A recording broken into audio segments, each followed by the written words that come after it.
Hello, Radhe Radhe दोस्तों, जय श्री कृष्णा। आज हम कार्तिक स्नान की कहानी सुनाने जा रहे हैं। कार्तिक में कहते हैं कि सभी देवी देवता पृथ्वी लोक पे भ्रमण करते हैं। जहाँ तुलसी का पेड़ होता है वहाँ पे शालिग्राम कृष्ण भगवान ज़रूर आते हैं। इसलिए कार्तिक मास में हम इसमें सारी कहानियाँ हमारी बहन सुनाने जा रही हैं। आप लोगों को जैसा लगेगा आप लोग बताइएगा और पूरी कहानी सुनिएगा। कई कहानियाँ इसमें हम जोड़ेंगे और साथ साथ भजन भी आपको सुनाएंगे। देखिएगा कैसा लगता है।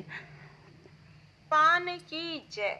सबसे पहले हम गणेश जी की कहानी सुनेंगे। एक बार एक गांव में गणेश जी का मेला लगा था। सब लोग मेला देखने जा रहे थे। एक छोटी सी लड़की ने भी जिद कर ली कि माँ मुझे भी मेला देखने जाना है। उसकी माँ ने उसे बहुत समझाया, नहीं बेटा तुम बहुत छोटी हो, कहीं गिर पड़ जाओगी तो चोट लग जाएगी। लेकिन लड़की नहीं मानी, बोली नहीं मुझे तो मेला देख के आना है। अब माँ ने भी उसको भेज दिया। जाते टाइम माँ ने बेटी को 2 लड्डू और 1 घंटी पानी दे दिया। कहा कि 1 लड्डू गणेश जी को पिला देना, बचा हुआ लड्डू और पानी तुम पी लेना। अब लड़की मेले में गई। जाते ही गणेश जी की मूर्ति के सामने बैठ गई और बोली, हे गणेश जी महाराज, 1 लड्डू और पानी आपको, बचा हुआ लड्डू और पानी मुझे। सुबह से शाम हो गई, ऐसे ही कहती रही। मेला बिछड़ने लगा, सब लोग अपने घर आने लगे। लड़की अपने घर नहीं आई, बोली जब तक गणेश जी लड्डू खा के पानी नहीं पिएंगे तब तक मैं नहीं जाऊंगी। अब गणेश जी ने सोचा कि जब तक मैं लड्डू खा के पानी नहीं पीऊंगा ये घर नहीं जाएगी और इसका दोष मुझे लगेगा। गणेश जी छोटे से बालक के रूप में आए और बोले, ले तेरा लड्डू खाया, ले तेरा पानी पिया, मांग जो मांगना है।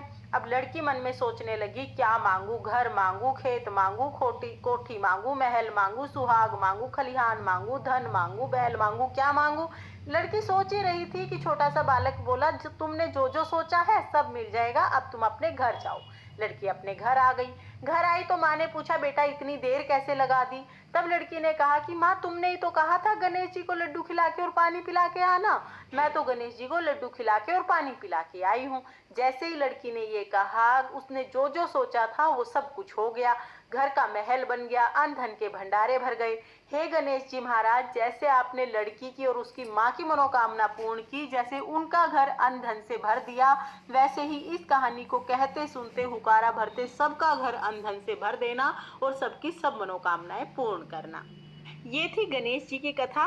अब हम लक्ष्मी जी की कथा सुनेंगे। लक्ष्मी जी की कथा। एक बार एक गांव में एक ब्राह्मण रहता था। ब्राह्मण रोजाना पीपल में जल चढ़ा के आता था। जब वो पीपल को सींचता तभी पीपल से आवाज आती, पिताजी मैं आपके साथ चलूंगी। ब्राह्मण यह सुनकर सूखने लगा। ब्राह्मणी ने ब्राह्मण से पूछा कि आप दिन प्रतिदिन दुबले पतले क्यों होते जा रहे हो। तब ब्राह्मण ने कहा कि जब मैं पीपल सींचने जाता हूँ तो एक लड़की की आवाज आती है, वो कहती है पिताजी मैं आपके साथ चलूंगी। ब्राह्मणी ने कहा कोई बात नहीं, आज उसको अपने साथ ले आना, जहाँ 6 बेटियां हैं वहां 7वीं भी हो जाएगी। अब ब्राह्मण ने सोचा कि ठीक है, आज जब मैं जाऊंगा तो उसको अपने साथ लेके आऊंगा। जैसे ही गया, पीपल से आवाज आई, पिताजी मैं आपके साथ चलूंगी। ब्राह्मण ने कहा हाँ बेटा चलो। पीपल से एक लड़की निकली पीपल के पीछे से और वो ब्राह्मण के साथ आ गई। उस दिन ब्राह्मण को बहुत अच्छी भिक्षा मिली। जब ब्राह्मणी खाना बनाने लगी, आटा छानने लगी, तो वो लड़की बोली कि मैं आटा छानूंगी। ब्राह्मणी ने कहा ना बेटा तुम धोली हो जाओगी। बोली नहीं माँ मैं ही छानूंगी। आटा छानने बैठी तो पूरी परात भर दी। अब माँ खाना बनाने लगी तो लड़की ने कहा नहीं माँ मैं खाना बनाऊंगी। माँ ने कहा बेटा हाथ जल जाएंगे। बोली नहीं माँ मैं ही खाना बनाऊंगी। अब खाना बनाने लगी, 36 प्रकार के व्यंजन बनाए, सबने पेट भर भर के खाया और दिन तो भूखे पेट ही सो जाते थे। खाना बना के खा के सारा काम निपटा लिया। तभी ब्राह्मणी का भाई घर आ गया। भाई ने आके कहा कि बहन मैं तो खाना खाऊंगा। अब ब्राह्मणी सूखने लगी कि खाना तो बचा नहीं है। बेटी ने पूछा माँ क्या बात हो गई। तब उसने कहा कि तुम्हारे मामा जी आए हैं, उनको खाना खाना है। बेटी ने कहा मैं अभी बना के लाती हूँ। 36 प्रकार के व्यंजन बनाए, मामा को खिलाए। मामा को व्यंजन बहुत अच्छे लगे। कहा बहन ऐसा खाना मैंने पहले कभी नहीं खाया। शाम हो गई। शाम हुई तो लड़की ने कहा माँ कोठे में चौका लगा दो, एक दिया जला दो, मैं इस कोठे में सोऊंगी। माँ बोली नहीं बेटा डर जाएगी। बोली नहीं माँ मैं इसी में सोऊंगी। चौका लगा दिया, दिया जला दिया, वहीं पे सो गई। आधी रात को लड़की ने उठ के चारों तरफ देखा तो जहां जहां नजर गई अन्न धन के भंडारे भर गई, क्योंकि वो लड़की लक्ष्मी माता थी और ब्राह्मण की दरिद्रता को दूर करने आई थी। ब्राह्मण के घर को अन्न धन से भर के लक्ष्मी जी जाने लगी। जैसे ही वो जाने लगी, एक पड़ोस में सो रहे बूढ़े ब्राह्मण ने देख लिया। उसने कहा बेटी कहाँ जा रही हो। तब लक्ष्मी जी ने कहा कि मैं तो लक्ष्मी हूँ, ब्राह्मण की दरिद्रता दूर करने आई थी। अगर तुम्हें अपना घर धन से भरवाना है तो तुम भी भरवा लो। उसने ब्राह्मण के घर की तरफ देखा तो उसका घर भी अन्न धन से भर गया। अब सुबह सब ढूंढने लगे, बेटी कहाँ गई, बेटी कहाँ गई। तब उस बूढ़े ब्राह्मण ने बताया कि तुम्हारी बेटी तो लक्ष्मी जी थी, तुम्हारे साथ साथ मेरी भी दरिद्रता दूर करके चली गई। हे लक्ष्मी माता, जैसे आपने उन दोनों ब्राह्मणों की दरिद्रता दूर की, वैसे ही इस कहानी को कहते सुनते हुकारा भरते सबकी दरिद्रता दूर करना और सबके घर को अन्न धन से भर देना। ये थी लक्ष्मी जी की कथा। सीता माता के नित्य नियम की कहानी। राम आए लक्ष्मण आए, देश के पुजारी आए, नित्य नियम का नियम लाए। आओ राम बैठो राम, माखन मिश्री खाओ राम, दूध बतासा पियो राम, सूत के पलटे पाठो राम, शाल दुसाला ओढ़ो राम, राम संवारे सबके काम, खाली घर भंडार भरेंगे, सबका बेड़ा पार करेंगे। जय श्री राम, जय श्री राम, जय श्री राम, जय श्री राम। सीता माता कहानी कहा करती, श्री रामचंद्र जी कहानी सुना करते। एक दिन भगवान रामचंद्र जी को किसी काम से बाहर जाना पड़ा। तब सीता माता ने कहा कि आप तो चले जाओगे, मेरी कहानी कौन सुनेगा। रामचंद्र जी ने कहा कि पास में ये कुआं है, गांव की स्त्रियां वहां पर आकर पानी भरती हैं, तुम किसी को भी अपनी कहानी सुना देना। सीता माता जब तक कहानी नहीं सुनती थी तब तक कुछ भी नहीं खाती थी। अगले दिन सुबह सुबह जाकर कुएं की पाल पर बैठ गई। एक बहू रेशम जड़ी की साड़ी पहन के सोने का घड़ा लेके पानी भरने आई। सीता माता ने कहा, बहन मेरी कहानी सुन लो। तब बहू बोली, नहीं बहन, मुझे बहुत जल्दी है, मेरी सास लड़ेगी। ये कह के पानी लेके चली गई। सीता माता की कहानी नहीं सुनी। अब उसकी जो रेशम की साड़ी थी वो फट गई और सोने का मटका मिट्टी का हो गया। ये देखकर सास ने कहा कि पता नहीं किसका दोष लगवा के लाई है। तब बहू ने बताया कि कुएं की पाल पर एक औरत बैठी हुई थी और वो ये कह रही थी, मेरी कहानी सुनो। सास समझ गई कि वो सीता माता थी। सास ने कहा कि ला ये साड़ी मुझे दे। वही फटी हुई साड़ी पहनकर और वो मिट्टी का घड़ा लेके सास चली गई पानी भरने के लिए। सीता माता ने कहा कि बहन मेरी कहानी सुन लो। सास ने कहा, बहन एक बार नहीं 10 बार सुनूंगी, सुनाओ। तब सीता माता ने कहानी सुनाई। राम आए लक्ष्मण आए, देश के पुजारी आए, नित्य नियम का नियम लाए। आओ राम बैठो राम, माखन मिश्री खाओ राम, दूध बतासा पियो राम, सूत के पलरे पाठो राम, शाल दुसाला ओढ़ो राम, राम संवारे सबके काम, खाली घर भंडार भरेंगे, सबका बेड़ा पार करेंगे। जय श्री राम, जय श्री राम, जय श्री राम, राम राम। ये कहानी कही। बुढ़िया ने कहा, बहन कहानी तो बहुत अच्छी है, ये कहानी तो मैं रोज सुनूंगी। ये कह के बुढ़िया चल दी। अब बुढ़िया की जो फटी हुई साड़ी थी वो दोबारा गई और मिट्टी का घड़ा सोने का हो गया। उन्होंने कहा, माँ जी ये कैसे किया। तब बुढ़िया ने बताया कि जो औरत बैठी हुई थी वो सीता माता थी और सीता माता तो खाली भंडार भर देती है। मुझे तो बहुत ही अच्छी कहानी सुनाई। तब बहू ने कहा, माँ जी मुझे भी कहानी सुना दो।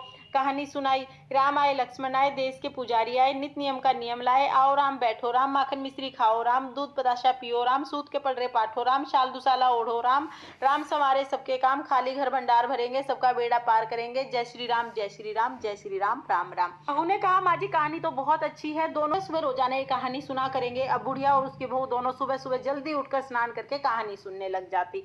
रोजाना कहानी सुनती उनके घर धन के भंडारे भरने लगे। एक दिन पड़ोसन सुबह सुबह आग मांगने आई। उसने कहा कि बहन आग दे दो। तब बुढ़िया ने कहा कि हमने तो आग अभी नहीं जलाई है। पड़ोसन ने कहा, तुम ऐसा क्या कर रही हो जो सुबह इतनी जल्दी उठ के भी तुमने आग नहीं जलाई। तब बुढ़िया ने कहा कि हम तो सीता माता के नित्य नियम की कहानी सुनते हैं। तब पड़ोसन बोली कि ऐसी कौन सी कहानी है, मुझे भी सुना दो। बुढ़िया ने कहानी सुनाई। राम आए लक्ष्मण आए, देश के पुजारी आए, नित्य नियम का नियम लाए। आओ राम बैठो राम, माखन मिश्री खाओ राम, दूध बतासा पियो राम, सूत के पलरे पाठो राम, शाल दुसाला ओढ़ो राम, राम संवारे सबके काम, खाली घर भंडार भरेंगे, सबका बेड़ा पार करेंगे। जय श्री राम, जय श्री राम, जय जय राम, जय श्री राम। कहानी सुन के पड़ोसन बोली, बहन कहानी तो बहुत अच्छी है, मैं भी रोज ये कहानी कहूंगी। पड़ोसन भी रोज नित्य नियम की कहानी सुनने लगी। उसके घर भी धन के भंडारे भर गए। हे सीता माता, जैसे आपने उन सबके घर में अन्न धन के भंडारे भरे, वैसे ही इस कहानी को कहते सुनते हुकारा भरते सबके अन्न धन के भंडारे भरना और सबके घर में खुशहाली देना। ये थी नित्य नियम की कहानी। अब मैं आपको 8वां वार की कहानी सुनाऊंगी। एक माँ बेटा थे। माँ गंगा जी नहाने गई तो बहू से कह के गई कि मेरे बेटे को सुबह सुबह रोटी दे देना। उसने कहा, अच्छा माँ जी दे दूंगी। सुबह बेटा उठा, बोला माँ रोटी दे दो। बहू ने कहा कि ना माँ है ना रोटी है, पहले कुछ कमा के लाओ उसके बाद रोटी दूंगी। बेटा बोला, हे भगवान मैं तो कमाना ना जानूं। लेकिन बहू नहीं मानी। उसने कहा कि रोटी तो तभी मिलेगी जब तुम कमा के लाओगे। तब बेटे ने कहा, ठीक है भगवान रोटी तो दे दे, मैं कमाने चला जाऊंगा। अब बहू ने 4 रोटी बांध दी, लेके अपना कमाने चला गया। जाके एक कुएं की पाल पर बैठ गया और कहने लगा, हे भगवान मैं तो कमाना ना जानूं, अब मैं क्या करूं। के सरल स्वभाव से प्रसन्न होकर भगवान एक बूढ़े ब्राह्मण के वेश में आए और बोले कि हे बेटा तुम उदास क्यों बैठे हो। तब वो बोला कि मेरी पत्नी कहती है कुछ कमा के लाओ, मुझे कुछ कमा। बन के जोगन मथुरा को जाऊंगी, मैं बन के जोगन मथुरा को जाऊंगी, जो जो बीती प्रभु को सुनाऊंगी मैं, जो जो बीती प्रभु को सुनाऊंगी। बन की जोगन मथुरा को जाऊंगी मैं, जो जो बीती प्रभु नाऊंगी न मैं। लोग कहते हैं मथुरा बड़ी दूर है, लोग कहते हैं मत बड़ी दूर है। मैं टिकट कटा करके जाऊंगी मैं, टिकट को कटा करके जाऊंगी मैं, जो जो बीती प्रभु कमाना नहीं आता है। बूढ़ा ब्राह्मण बोला, बेटा कमाना तो मुझे भी नहीं आता, पर मैं 8 वारों का नाम जानता हूँ जिससे अटूट भंडारे भर जाते हैं। चावल के दाने ले आओ, पानी की घंटी ले आओ, ढके हुए बर्तन उघाड़ दो, ओंधों को सीधा कर दो। ब्राह्मण ने कही, उसने सुनी। इतवार, सोमवार, मंगलवार, बुधवार, बृहस्पतिवार, शुक्रवार, शनिवार, 8 वारों का आसरा, भरियो पीहर सासरा, अटूट भंडार भरते चले गए। घर पहुंचा तो बीवी ने कहा, क्या लाए? उसने कहा, 8 वारों का नाम लेके आया हूँ। बीवी ने सोचा, चलो कोई बात नहीं, कुछ तो लेके आया। चावल के दाने और पानी की घंटी ले आई, ओंधों को सीधा कर दिया, ढकों को उघाड़ दिया। उसने कही और उसकी बीवी ने सुनी। इतवार, सोमवार, मंगलवार, बुधवार, बृहस्पतिवार, शुक्रवार, शनिवार, 8 वारों का आसरा, भरियो पीहर सासरा, अटूट भंडार भरते चले गए। बहू से बोला कि मैं बेटी के घर जा रहा हूँ। फटे से कपड़े पहनकर बेटी के घर गया। बच्चे जाके माँ से बोले, मामा नाना आए हैं, नाना आए हैं। बेटी बोली कि कैसे भेष में आए हैं? बच्चों ने कहा कि मैले कुचैले फटे पुराने भेष में आए हैं। बेटी बोली, आए क्या है, 2 दिन रोटी तोड़ेंगे और क्या है। सच है, ये गरीबी कुछ भी कहलवा देती है। बेटी से कहा, बेटी 8 वारों का नाम लेके आया हूँ, तुम मेरी 8 कहानी सुन लो। बेटी ने कहा, पिताजी आज तो मैंने मुंह झूठा कर लिया है। उसके पिताजी भूखे ही सो गई। अगले दिन बेटी को तरस आ गया। बेटी ने कहा, पिताजी आप चलो मुझे अपने 8 वारों की कथा सुना दो। पिताजी ने कहा, चावल के दाने ले आओ, पानी की घंटी ले आओ, ढकों को। जी ने कही, बेटी ने सुनी। इतवार, सोमवार, मंगलवार, बुधवार, बृहस्पतिवार, शुक्रवार, शनिवार, 8 वारों का आसरा, भरियो पीहर सासरा, अटूट भंडार भरते चले गए। बेटी भर भर के बोइये बांटने लगी। पड़ोसन ने कहा, तुम तो कह रही थी कि तुम्हारा बापू कुछ नहीं लेके आया, फिर भर भर के बोइये कैसे बांट रही हो? बेटी ने उत्तर दिया, मेरे बापू तो खाली हाथ आए थे। ये तो 8 वारों की कहानी का फल है। पड़ोसन बोली, अरे तुम्हारे बापू से कहना कि मुझे भी कहानी सुना दें। उसने पिताजी से कहा। पिताजी बोले, बेटा आज तो मैंने मुंह झूठा कर लिया, कल सुना दूंगा। अगले दिन उसके पिताजी ने पड़ोसन को भी कहानी सुना दी। कहानी सुनाते ही पड़ोसन के घर भी अटूट भंडारे भर गए। जैसे उस ब्राह्मण के 8 वारों की कहानी से सबके घर में अटूट भंडारे भर गए, वैसे ही इस कहानी को कहते सुनते हुकारा भरते सबके घर में अन्न धन के भंडारे भरना और सब पर अपनी कृपा दृष्टि बनाए रखना। अब हम सुनेंगे पीपल।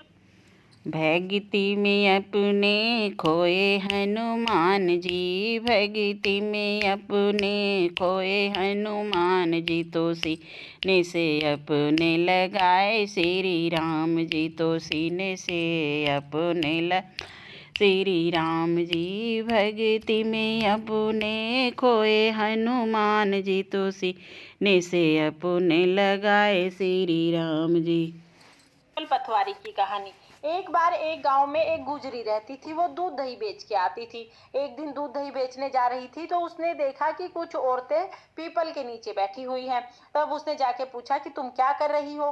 तब उन औरतों ने बताया कि कार्तिक महीना शुरू हो गया है, हम तो पीपल पथवारी को सींच रहे हैं। तब गुजरी ने पीपल पथवारी को दूध से सींच दिया और बोली कि तुम तो पानी से सींचती हो, मैं तो दूध से सींचूंगी। सुबह सुबह रोजाना गुजरी पीपल पथवारी को दूध दही से सींच दे।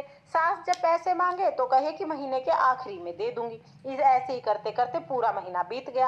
आखिरी दिन गुजरी जाके पीपल पथवारी के नीचे बैठ गई। पीपल पथवारी के पास बैठे बैठे सुबह से शाम हो गई।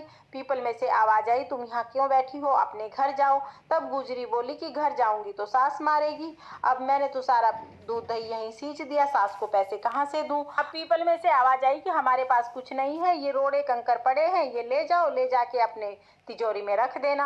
अब रोड़े कंकर बरबंटी जो भी पड़े थे वो गुजरी ने उठाए और ले जाकर अपनी तिजोरी में रख दिए। सुबह सास ने कहा कि पैसे कहाँ हैं, तो बहू बोली कि तिजोरी में रखे हैं। जैसे ही सास ने तिजोरी खोली तो उसमें अन्न धन के भंडारे भरे हुए थे। सोना चांदी हीरे मोती बिखरने लगे। अब सास ने कहा कि तुम इतना धन कहाँ से लाई? तब बहू ने बताया कि मैं तो पीपल पथवारी को दूध दही से सींचती थी, ये तो पीपल पथवारी ने मुझे दिए हैं, मुझे तो रोड़े कंकर दिए थे, जैसे ही मैंने तिजोरी में रखे अपने आप ही धन बन गया। अब सास ने सोचा कि मैं भी पीपल पथवारी को दूध दही से सींचूंगी। अगले साल आया कार्तिक का महीना। सास ने सोचा कि अब मैं भी पीपल पटवारी को दूध दही से सींचूंगी। दूध दही बेच आए और मटके को धो के वो पीपल पटवारी में सींच दे। पूरा महीना ऐसे ही निकल गया। आखिरी दिन पीपल पटवारी के नीचे बैठ गई। अब पीपल में से आवाज आई कि यहाँ क्यों बैठी हो, अपने घर जाओ। तब बोली कि मैंने तो पूरा महीना आपको सींचा है, घर में मेरी बहू लड़ेगी, मैं क्या कहूँ। तो पीपल में से आवाज आई, यहाँ जो रोड़े कंकर पड़े हैं वो ले जाओ, ले जाके अपनी तिजोरी में रख देना। जाके तिजोरी में रख दिए। अपनी बहू से बोली कि मेरे से पैसे मांग। बहू बोली, माँ जी, बहू भी कभी सास से पैसे मांगती है? बोली, ना मांग। तो उसने कहा, हाँ माँ जी पैसे दो। बोली, तिजोरी में से निकाल लो। जैसे ही तिजोरी खोली उसमें नाग, बिच्छू, गुहेरे, बहुत तरह के जीव जनावर, कीड़े मकोड़े हो गए। अब सास तो भागी भागी आई पीपल पटवारी के पास। बोली, तुमने ये क्या करा? मेरी बहू को तो इतना धन दिया और मुझे ये आल जंजाल दिए। तब पीपल पटवारी में से आवाज आएगी, तुम्हारी बहू तो सत्य का सींचती थी और तुम तो लालच में सींचती थी। बुढ़िया ने वहीं पे नाक रगड़े, मुझे माफ कर दो और ये सारा सिमटारा सिमटाओ। तब पीपल पटवारी को बुढ़िया पे दया आ गई। सारा उसके घर में जो भी फैला फैला था वो अपने आप सिमट गया और पीपल पटवारी की दया से पूरे घर में अन्न धन भर गया। हे पीपल पटवारी, जैसे आपने बहू के साथ की वैसे सबके साथ करना और जैसे बुढ़िया के साथ की वैसे किसी के साथ मत करना। इस कहानी को कहते सुनते हुकारा भरते सब पर अपनी कृपा दृष्टि बनाए रखना।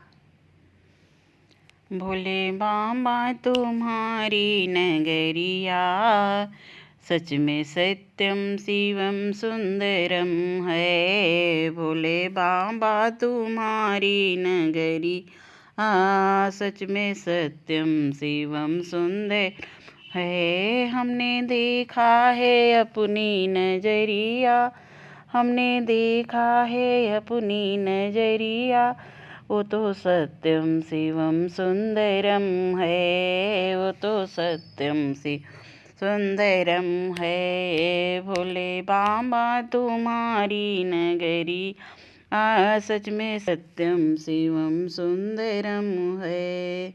अब हम सुनेंगे कार्तिक की कहानी। एक सास थी, कार्तिक नहाने 12 कोस जाती 12 कोस आती। बहू जो थी कठरिया में पानी डालकर कहती, मन चंगा तो कटौती में गंगा। वहीं गंगा जी आ जाती और वो नहा लेती। एक दिन सासू जी की नथ गंगा जी में बह गई। घर पर बहू नहाई तो उसके कठड़े में वो नथ आ गई। उसने निकाल कर रख ली।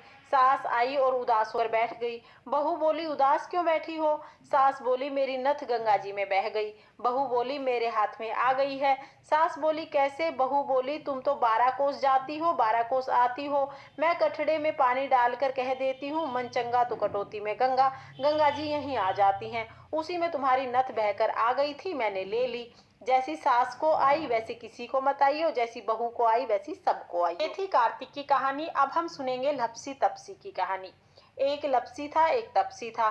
तपसी भगवान की तपस्या करता था और लपसी सवा सेर की लस्सी बनाकर भगवान को भोग लगा के लोटा हिलाकर जीम लेता था। एक दिन दोनों में लड़ाई हो गई। लपसी बोला, मैं बड़ा हूँ, तपसी बोला, मैं बड़ा हूँ। जब वो लड़ रहे थे तभी नारद जी वहां आ गए। नारद जी ने पूछा कि तुम क्यों लड़ रहे हो? लपसी ने कहा कि मैं बड़ा हूँ और तपसी ने कहा कि मैं सारा दिन भगवान की तपस्या करता हूँ इसलिए मैं बड़ा हूँ।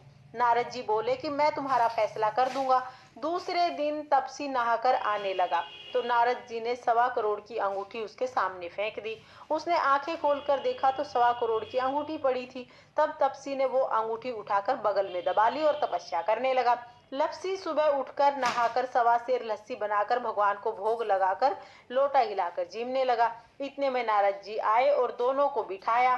तब दोनों बोले कि कौन बड़ा है? तब तपसी ने कहा, मैं बड़ा हूँ। नारद जी बोले, तू गोडा उठा। गोडा उठाया तो 1.25 करोड़ की अंगूठी निकली। तब नारद जी बोले कि ये अंगूठी तो तूने चुराई है, इसलिए तेरी तपस्या भंग हो गई है, इसलिए लपसी बड़ा है। तपसी बोला कि हे महाराज, मेरी तपस्या का फल कैसे मुझे वापस मिलेगा? अब नारद जी बोले, तेरी तपस्या का फल कार्तिक नहाने वाली देगी। फिर नारद जी बोले कि सबकी कहानी कहकर तेरी कहानी ना कहे तो कार्तिक का फल खत्म हो जाएगा। ये थी लपसी तपसी की कहानी। अब हम सुनेंगे गंगा जमुना की कहानी। एक गंगा थी, एक जमुना थी। दोनों बहनें एक साहूकार के खेत से जा रही थी तो जमुना ने साहूकार के खेत से 13 दाने गेहूं के तोड़ लिए। गंगा जी बोली कि बहन, तुझे तो ग्रहण लग गया, ये तो चोरी हो गई। तब जमुना बोली कि बहन, इस ग्रहण से मुझे कैसे छुटकारा मिलेगा? तो गंगा जी ने कहा कि 12 वर्ष तक तुम्हें साहूकार के घर पर नौकरी करनी पड़ेगी। बाद में जमुना साहूकार के घर गई और बोली कि मुझे नौकरी पर रख लो, मैं तुम्हारे सारे काम कर दूंगी, परंतु 4 काम नहीं करूंगी। एक तो झूठे बर्तन नहीं मांजूंगी, झाड़ू नहीं लगाऊंगी, बिस्तर नहीं बिछाऊंगी और दिया नहीं जलाऊंगी। फिर साहूकार ने उसे काम पर रख लिया। 12 वर्ष के बाद कुंभ का मेला आया। साहूकार साहूकारनी मेले में जाने लगे तो जमुना ने साहूकारनी को एक सोने का टका दे दिया और कहा कि तुम्हें मेरी बहन गंगा मिलेगी, ये टका उसे दे देना, उसके और कहना कि गोरे गोरे हाथों में हरी हरी चूड़ी पहन ले। साहूकारनी ने वहां जाकर गंगा जी को सोने का टका दे दिया और कहा कि जमुना ने ये टका दिया है। गंगा जी ने हाथ पसार के टका ले लिया और कहा कि मेरी बहन जमुना से कहना कि तुम्हारे 12 वर्ष पूरे हो गए हैं, इसलिए अब तुम आ जाओ। साहूकार साहूकारनी आए तब जमुना मटके में पानी भर रही थी। वह दोनों जमुना से बोले कि तुम्हारी बहन ने सोने का टका ले लिया और कहा है कि तुम्हारे 12 वर्ष पूरे हो गए, अब तुम आ जाओ। इतना सुनते ही जमुना जी वहां से सहस्त्र धारा होके बहने लगी। तब साहूकार साहूकारनी दोनों उल्टे माथे पड़ गए और बोले कि ये तो जमुना जी थी, हमने तो इससे घर का सारा काम करवा लिया है, हमें तो ग्रहण लग गया है। जमुना जी गंगा जी के पास चली गई। गंगा जी ने जमुना से पूछा कि तुम साहूकारनी को और साहूकार को कुछ धैर्य बंधा के आई हो या नहीं? तब जमुना जी बोली, बहन मैं तो कुछ भी नहीं बोल के आई, तुम्हारी बात सुनते ही मैं तो खुशी के मारे जल्दी से चली आई। गंगा जी ने कहा कि नहीं, तुम्हें उनको धैर्य बंधा के आना चाहिए था। रात को जब साहूकार साहूकारनी सोए तो उनको सपने में जमुना जी दिखाई दी और कहा कि उल्टे माथे क्यों पड़े हो, तुम उठो, खाओ पियो, तुम्हारा इसमें कोई दोष नहीं है। मैंने तुम्हारे खेत से गेहूं तोड़ लिए थे, जिसकी वजह से मुझे ग्रहण लग गया था। मैं घर काम करने की वजह से मेरा ग्रहण समाप्त हो गया है, इसमें तुम्हारा कोई दोष नहीं है। सुबह जब साहूकार साहूकारनी ने उठकर देखा तो सारे घर में बहुत सा धन हो गया था। हे गंगा जमुना माता, जैसे साहूकार साहूकारनी को दर्शन दिए, जैसे उनकी मुक्ति कराई, वैसे सबकी मुक्ति कराना, और जैसे उनके अनधन के भंडारे भरे, वैसे सबके अनधन के भंडारे भरना। ये थी गंगा जमुना की कहानी। अब हम सुनेंगे तुलसी जी की कहानी। कार्तिक महीने में सब औरतें तुलसी माता राम का नाम बड़ा अनमोल, नारायण नारायण हरि हरि बोल। राम का नाम बड़ा अनमोल, नारायण नारायण हरि बोल तू, नारायण नारायण हरि हरि बोल तू, नारायण नारायण। सींचने जाती, सब सींच कर आती, परंतु एक बुढ़िया आती और कहती, हे तुलसी माता सत की दाता, मैं तेरा बिरला सींचती हूँ, मुझे बहू दे, पीले रंग की धोती दे, मीठा मीठा ग्रास दे, बैकुंठ का वास दे, चटके की चाल दे, अच्छी सी मोत दे, चंदन का काठ दे, अच्छा सा राज दे, दाल भात का खान दे, 11 का दिन दे, कृष्ण का कांधा दे। तब तुलसी माता यह सुनकर सूखने लगी। तब भगवान ने पूछा कि हे तुलसी, तुम क्यों सूख रही हो? तुलसी माता ने कहा कि मेरे मन की मत पूछो। तब भगवान ने कहा कि अगर मैं नहीं पूछूंगा तो कौन पूछेगा? तब तुलसी माता ने कहा कि एक बुढ़िया रोज आती है और यही बात कहकर जाती है, मैं सब कुछ तो दे दूंगी, परंतु कृष्ण का कांधा कहाँ से दूंगी? तब भगवान श्री कृष्ण जी बोले कि जब बुढ़िया मरेगी तो मैं उसको कांधा अपने आप दे आऊंगा। अब कुछ दिनों के बाद बुढ़िया मर गई। गांव के सब इकट्ठे हो गए, बुढ़िया को ले जाने लगे, लेकिन बुढ़िया इतनी भारी हो गई कि किसी से नहीं उठी। सारे गांव के कहने लगे कि वैसे तो बुढ़िया इतनी तपस्या करती थी, इतनी पाठ पूजा करती थी, लेकिन फिर भी पाप नष्ट नहीं हुए, पाप के कारण इतनी भारी हो गई कि किसी से उठ ही नहीं रही है। तभी भगवान श्री कृष्ण ने एक बूढ़े ब्राह्मण के रूप में वहां आए और एक आदमी से पूछा कि ये भीड़ क्यों लगी है? तब उस आदमी ने बताया कि एक बुढ़िया मर गई है, पापनी थी, इतनी भारी हो गई कि किसी से नहीं उठ रही है। भगवान ने कहा कि मुझे एक बात बुढ़िया के कान में कहने दो, उठ जाएगी। तो भगवान ने कान के पास जाकर कहा कि बूढ़ी माई मन की निकाल ले, पीतांबर की धोती ले, मीठा मीठा ग्रास ले, बैकुंठ का बास ले, चटके की चाल ले, चंदन की काठ ले, झालर की झनकार ले, दाल भात का जीम ले, कृष्ण का कांधा ले। फिर ये बात सुनते ही बुढ़िया हल्की हो गई। भगवान जी ने अपने कंधे पर बुढ़िया को उठाया और भगवान जी अपने कंधे पर बुढ़िया को लेके गए। आखिर में बुढ़िया को मुक्ति मिल गई। हे तुलसी माता, जैसे आपने बुढ़िया की मुक्ति कराई, वैसे ही इस कहानी को कहते सुनते हुकारा भरते सबको मुक्ति देना। ऐसे आपने बुढ़िया को भगवान का कांधा दिलाया, वैसे ही हमें भी भगवान का कांधा दिलाना।